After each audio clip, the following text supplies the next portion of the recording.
청와대에서 그동안 이 대장동 사건에 대해서 쭉 침묵을 지키고 있다가 어제 처음 입장을 발표를 했습니다. 그러니까 이 사안을 엄중하게 보고 있다, 지켜보고 있다, 이렇게 얘기를 했어요. 이 문제는 기본적으로 부동산 문제이고 천문학적 금액이 오르내리는 현 시점에서 국민이 느낄 허탈감, 좌절감 등 국민 정서적 측면을 고려해서 입장을 낸 것이다, 이렇게 지금 청와대에서는 설명을 하고 있습니다. 이게 경성 국민에서 워낙 예민한 문제이니까 정치적 의미를 담은 것은 아니다, 이렇게 또 한 발을 빼고 있는데, 청와대가 얘기하는 이 엄중한 상황, 엄중하게 지켜보고 있다는 뜻은 뭔가요? 자, 일단 청와대는 너무 당연하게 이건 화를 내야 돼요. 진영의 문제가 아니잖아요. 자신들이 뭐라고 그랬죠? 문재인 대통령이 부동산 관련해서 그런 비리를 엄단하는 정부를 만들겠다고 했습니다. 네. 뿌리 뽑겠다고도 했고요. 그렇죠. 이게 부동산 관련한 비리 아니면 무슨 비리죠? 국민들이 분노할 수밖에 없는데, 이재명 후보, 자기 진영의 유력한 후보가 개입됐다고 해서 이걸 진영 논리로 생각한다? 그게 아니죠. 누가 개입됐든 상관없이 부동산 문제 하나만큼은 확실하게 잡겠다는 대통령이 당연히 일찍 나왔어야죠. 그런데 왜 지금 나왔느냐? 사실 사건의 핵심적인 어떤 부분을 믿을 수가 없었던 거예요. 그러니까 어떤 부분이냐? 바로 정량하게 지금 이 폭로 이전까지는 이게 덮어질 수도 있겠구나, 그렇게 넘어갈 수도 있겠구나. 네. 이 자신들한테 타격이 없을 수도 있겠구나. 정권 승계 가능하겠구나. 그런데 이게 지금 폭로가 딱 된 순간 이건 어떤 의미냐면 박근혜의 태블릿 PC랑 똑같은 상황이 된 거예요. 예, 그렇죠. 예, 맞아요. 뭐가 있는지 모르는 거예요. 네. 어디까지 밝혀지는지 알 수 없는. 그러니까 포커에서나 혹은 이런 어떤 그런 게임에서 상대방 패를 못 읽을 때는 두렵 수밖에 없거든요. 예, 그렇습니다. 저쪽에서 무슨 카드가 나올지 모르는 상황이잖아요. 바로 박근혜가 그렇게 최순실을 부인하고 저기를 부인했잖아요. 비선을. 그러다가 태블릿 PC 딱 SBS에서 한 편 딱 보도한 순간 제가 그 마음의 그 경계를 허물었습니다. 울먹으면서 딱 이제 기자회견 하지 않습니까? 태블릿 PC는 JTBC에서였죠. JTBC입니다. SBS가 예, JTBC입니다. 근데 지금 상황, 청와대가 이거 심상치 않아. 어떻게 돌아가는지 몰라. 또 어디까지 불똥이 튈지 몰라. 이건 단순히 이재명한테 불똥이 튀는 정도의 문제가 아니다 라고 판단을 했을 겁니다. 왜냐하면 어디까지 어떻게 될지, 당과 청와대 어떻게 연루될지 모르는 상황이거든요. 그렇죠. 예. 또 하나는 정의학 그런 녹취록이라든가 그런 것도 또 당연히 지금 정의학 회계사의 그런 행동을 보면은 검찰에만 제출을 했겠습니까? 네. 또 자기 지인한테도 맡겨놨을 것이고, 검찰이 덮으려고 하면은 터뜨리라, 그렇게까지 했다는 거 아닙니까? 무슨 양심 선언문까지 만들어 놓고. 네. 경우에 따라서는 뭐 야당해라, 안 들어갔다는 보장이 없는 거고, 또 언론사에서도 이미 녹취록을 확보했다는 데도 있어요. 네.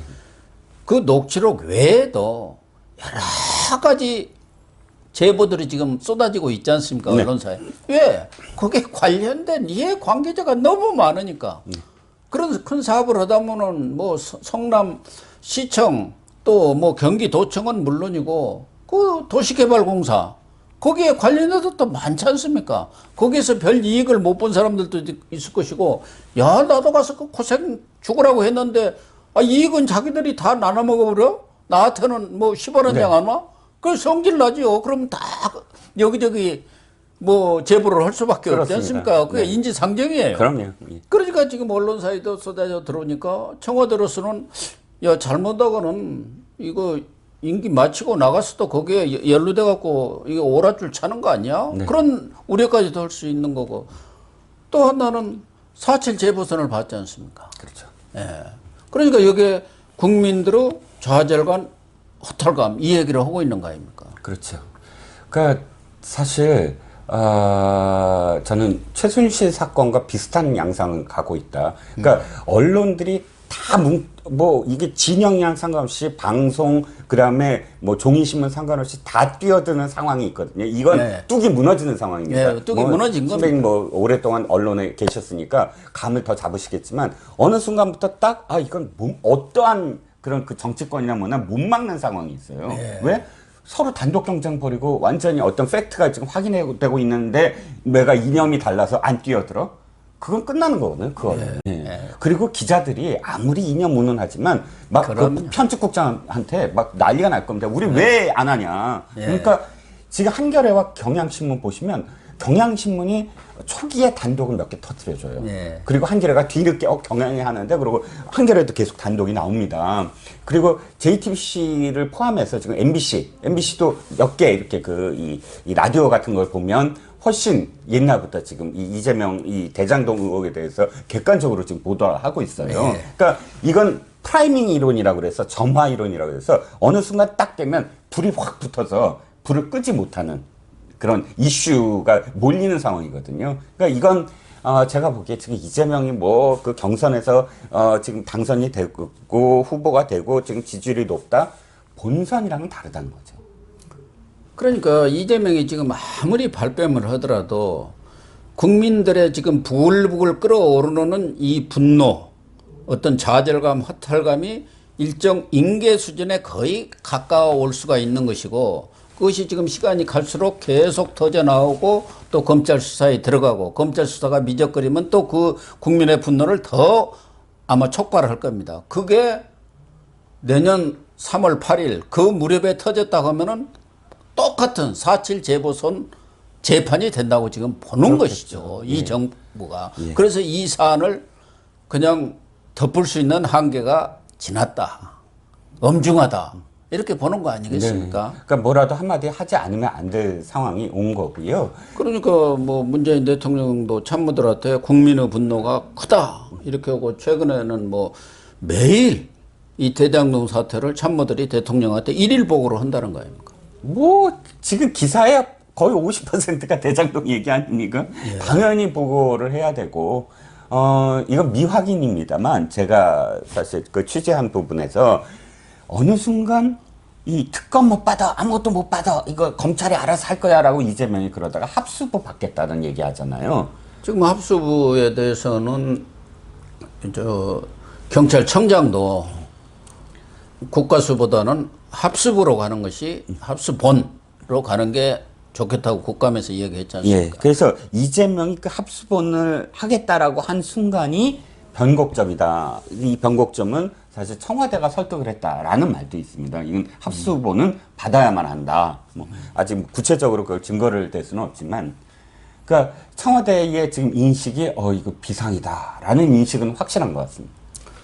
뭐 이재명 측에서는 국가적으로 여러 가지 중대한 일이 있을 때 청와대가 의례적으로 내놓는 말이 엄중하게 보고 있다 아니냐. 그렇게 지금 이 청와대 발언의 의미를 좀 가급적 축소시키려고 하는데 그렇게 볼 수가 없는 게 홍남기 이 사람이 보통 사람입니까?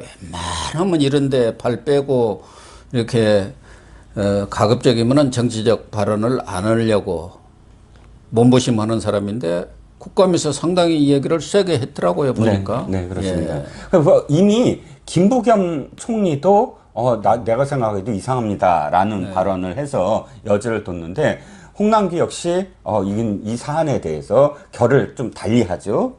달리하고 그러니까 사회적으로 용인할 수 없을 정도라면은 개발 이익이 문제가 있는 거 아니냐.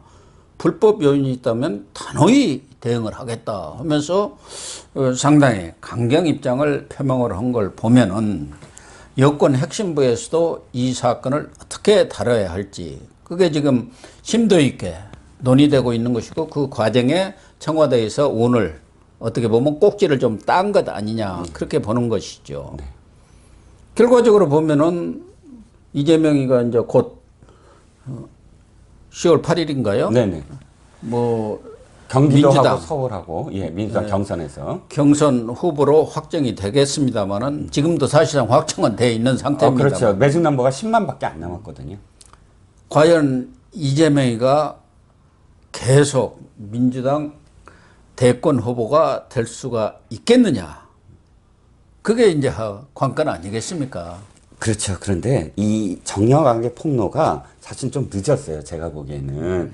선배님도 잘 아시겠지만 경선 과정에서 이게 딱 그 둑이라는 게 있거든요. 그러니까 그 관성의 법칙. 그러니까 어느 순간부터는 대세론이 딱 되면 어떤 것이 터지더라도 사실 끝까지 갈 수밖에 없는. 지금이 이재명이 뭐가 어떻다 하더라도 지금은 이미 이재명으로 확정될 수밖에 없는 그런 순간입니다. 그 다음이 문제지. 더군다나 민주당 경선은 저기가 없거든요. 여론조사가 없습니다. 네. 전부 다 선거인단, 그러니까 당원들을 중심으로 한 선거인단이기 때문에 뭐 이 조직에 대한 문제도 있고 또 대깨문에 대한 문제도 있고 이런 온라인에 이 자기네들 당원들끼리 어떤 그런 커뮤니티에 대한 문제도 있고 이런 것들이 복합적으로 나타나기 때문에 도리어 더 이재명이 아니면 이재명이 지금 무너질까봐 두려워서 결집하는 그런 양상이 더 많죠.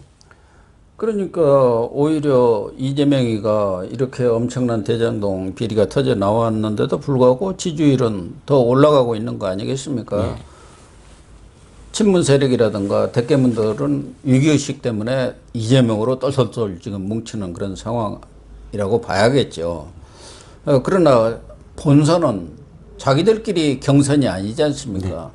중도층이 어떻게 그렇죠. 움직이냐. 중도층의 표심이 중요한데 사실 이낙연 전 대표 측은 지금 사실상 경선을 포기한 것 같아요. 그래갖고 8일에 있을 그 TV 토론도 지금 취소된 상태 아닙니까? 좀 항의를 했죠. 이낙연 그런데 이낙연은 그 이 지사가 같이 일했던 그런 사람들이 그 핵심 인사가 구속됐는데 사과인지 아닌지도 모르게 이렇게 얘기를 하고 있다. 지금은 이 지사 개인의 위기가 아니라 민주당의 위기고 정권 교체의 위기 아니냐 이렇게 얘기를 하고 있어요. 네. 그러니까 지금 이 지사가 이런 위기에 몰리면서 결국 후보 교체론이 나올 수도 있는 거 아니냐. 과거 노무현 전 대통령 때처럼. 그러면은 이 전 대표 측에서는 경선 이후를 지금 생각하고 있다는 거예요. 그렇죠. 그때 어떻게 대처를 해 나가야 하느냐. 그런데 뭐 후보 교체론이 나온다고 해서 이낙연으로 당신 하시고 할 수도 없는 거 아닙니까? 아니 그런 문제는 설레도 없었기 문제는 자기가 가상 대결에서 이겨야죠. 윤석열과 홍준표한테 이겨야 야 내가 있지 않습니까라고 얘기를 하는데 지고 있는데 이재명은 안 돼. 한 다음에 내가 있다라고 얘기를 제대로 못 하죠. 아니, 본인도 여러 가지 아주 제보들이 많이 들어오고 있습니다만은 제가 극도로 입을 아주 절제를 하고 있습니다. 아니 왜 입을 절제를 하나? 중요한 그런 제보들이 들어왔으면 국민도 알도록 터트려야 할 거 아닙니까? 그러니까 이제 언제 써먹으려고 그러는 거예요? 그러게요. 이낙연 후보의 가장 큰 문제가 엄중 이낙연이라고 장점이라고 얘기했던 총리 시절의 대받아치기, 정중하게 대받아치기가 이 사람 착각을 하고 있어요. 사람들에게 사실 마음을 사고 그 다음에 사람 마음을 흔들고 이 자신의 어떤 이야기를 각인시키려면 그런 되받아치기 정도의 어떤 수순이 아니라 어떤 때는 정말 사자처럼 포효할 때도 있고 어떤 때는 자기 진짜 결단을 내려야 될 때도 있고 하는데 이재명 대장동 의혹을 얘기하는 이낙연 후보의 그 말이 저는 이렇게 들려요. 웅얼웅얼 이런 느낌. 임팩트 있게 딱 이건 아닙니다 라고 이야기하는 것도 아니고 이게 이재명 후보가 미워서가 아니라 민주주의의 위기고 민주당의 위기입니다. 이렇게 딱 사람들한테 이게 각인을 시켜야 되는데 웅얼 이런 느낌입니다. 그러니까 이낙연의 그런 인생 역정이랄까 정치 역정이 그래서 그런 겁니다. 그 사람은 무슨 본인 스스로 황무지를 개척한 적이 없어요. 사선하더라고. 호남은 막대기만 꽂아도 당선되는 지역에서 사선을 했고 그 덕으로 도지사하고 또 도지사 하면서 또 문재인하고 뭐 뒤에 동맹을 맺었다는 거 아닙니까? 문재인이 당신하고 공동정부를 하는 거나 마찬가지다. 당신이 뭐 하자는 대로 모든 걸 하겠다 해가지고 이렇게 뒤에 그 대선 때 호남을 호남을 연결하기로 도와주기로 그렇게 했다는 거예요. 그래서 이제 총리도 시키고 그런 거 아닙니까? 근데 이번에 물러나면서도 뭐 손모 씨를 추천했는데 안 들어줬다는 거예요. 그런 얘기들도 있는데 어쨌든 이낙연 대표는 비단길만 달려온 겁니다. 그러나 이재명이는 완전히 참 밑바닥 인생에서 시작해갖고 몸을 일으킨 거 아닙니까? 네. 전에도 얘기했지만 중국의 그 수많은 황제들이 다 여러 나라들이 명멸을 했는데 거기에 학자라든가 관료라든가 이런 사람들이 집권한 애가 그 후한 때 신이라는 나라 와, 한 15년 예. 했던 그 왕망이라는 사람 외에는 단 한 왕망. 명도 없습니다. 전부 동네 깡패들이에요. 그 지역의 건달들이라고. 토고 세력. 그러니까 좋게 이게 얘기하면 후각이 나온 거 아닙니까? 예. 안면몰수. 그러니까 이재명 보면은 깡, 독종 아닙니까? 그리고 윤석열 후보도 이재명한테 하나 배우고 싶은 게 뭐냐니까 깡이라고 했지 않습니까? 네. 그러니까 당할 수가 없는 거예요. 그래서 그렇죠. 문제는 과연 청와대가 이렇게 엄중하게 지켜보고 있다는 것은 경우에 따라서는 이재명의 어떤 후보 교체랄까? 그런 것까지도 염두에 두고 있나? 이게 지금 관심 아니겠습니까? 엄중하게 보고 있어서 야 국민 분노가 이렇게 들끓어갖고 지금 임계점으로 찾고 올라가는데 내년에 본선 들어가서 이게 폭발하면은 뭐 4.7 재보선은 저리 가라 할 정도로 쓰나미가 몰려올 가능성이 있기 때문에 그런 것까지 염두에 둔다면 청와대가 어떤 생각을 할까? 이재명도 그게 제일 궁금한 거 아니겠습니까? 뭐 이해찬을 통해서 문재인하고 어느 정도 미략은 맺었겠지만 그 중간다리 하려고 이해찬이 된다는 거 아니겠어요? 과연 청와대는 어떤 선택을 할 건가? 그게 관심 아닙니까? 저는 이제 일단 두 가지입니다. 이 청와대와 또 민주당과 이쪽 그룹이 무슨 생각을 갖고 있나를 보려면 김어준부터 보거든요. 예. 김어준이 거리를 두거나 혹은 김어준이 침묵하거나 하면 뭔가 이유가 있습니다. 그것도 메시지인데 지금 김어준이 좌표를 아까 딱 찍었어요. 딱 그 메시지를 이렇게 던졌습니다.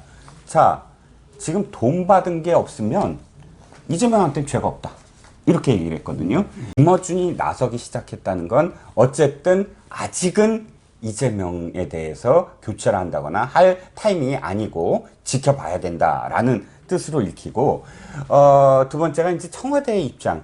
그러니까 사실 표현이 굉장히 절제돼 있잖아요. 절제돼 있는데 지금은 그럴 때가 아니라 지금은 어쨌든 자기의 지지율. 중요한 건 40% 지지로 계속 유지해서 어떤 후보도 자기를 배반하지 않게끔 만드는 게 첫 번째 문제거든요. 그러니까 이재명이 자기를 배반하게 만들면 어떡하죠?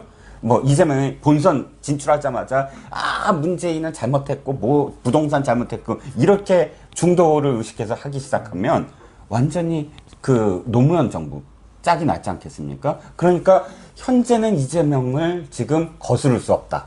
그래서 아주 이 정돈된 얘기를 했으나 그럼에도 불구하고 계속 이 수사상이 어떻게 됐는지 지켜보면서 뭐 입장은 바뀔 수가 있겠죠. 그런데 현재는 그냥 일단 발만 딱 디딘 게 아니냐라는 생각이.